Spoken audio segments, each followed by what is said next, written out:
maa ngi koy waxtaan ak Abdou Diouf bi ñu mujjee gisee maag moom ma ni ko dafa mel ni tànn ministre yomb la waaw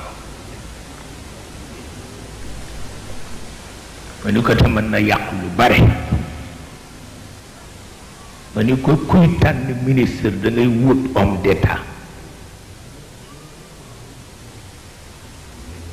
waaye kuy tànn ku la neex rek ma ni ko bopp doxul billahi maa ko ko wax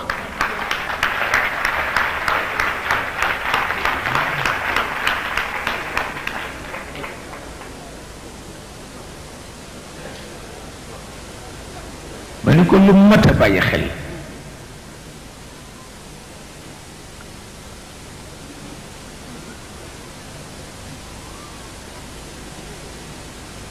ndax soo tànnee homme d'état dana bari loo ko sant ci safaan te du ko nangu waaw te fii ngay gisee ku jàngul A wala wu B raw ci politique ki am diplôme yépp moo tax réew mu mat a wattu la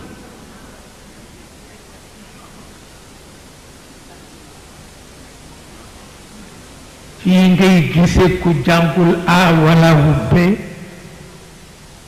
te mën na boole chef politique yépp jaay leen ci taxawaay amul werante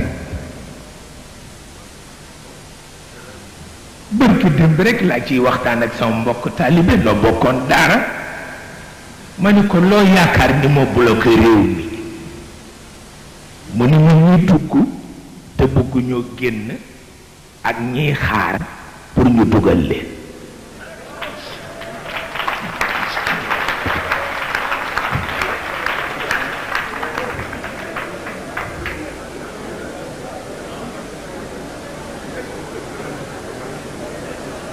te jàngul A wala B waaye mu dégg réew mi ëpp na mu ni ma ñi dugg te bëgguñu génn ak ñi xaar ñu dugal leen mu ni ma ci critique yi rek nga koy xame daañu critiquer ñépp mais duñu critiquer Abdou Diouf mu ne moo lay won ni bàyyi am na lu ñu bàyyi xel pour ñu dugal leen waaw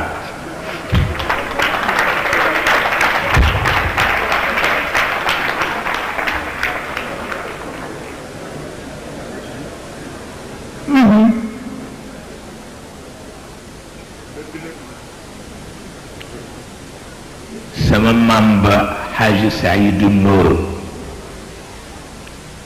nee na réew ñetti lii fa koy doxal nee na secret ba ci ñetti liif la nekk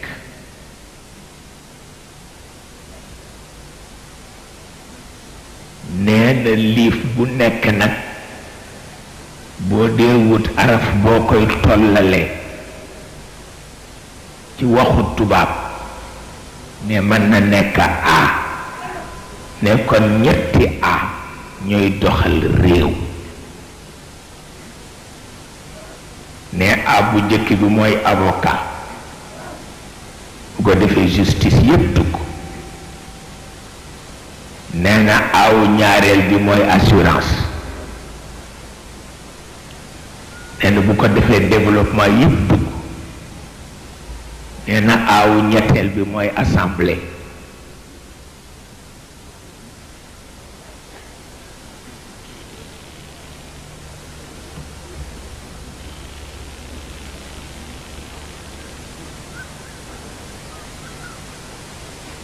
muy ñett ne bu ko defee arbitrage yëpp dugg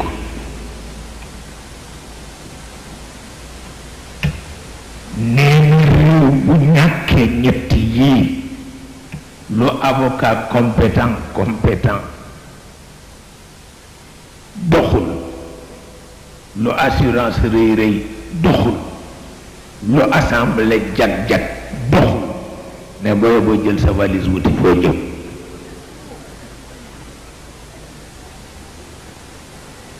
waaw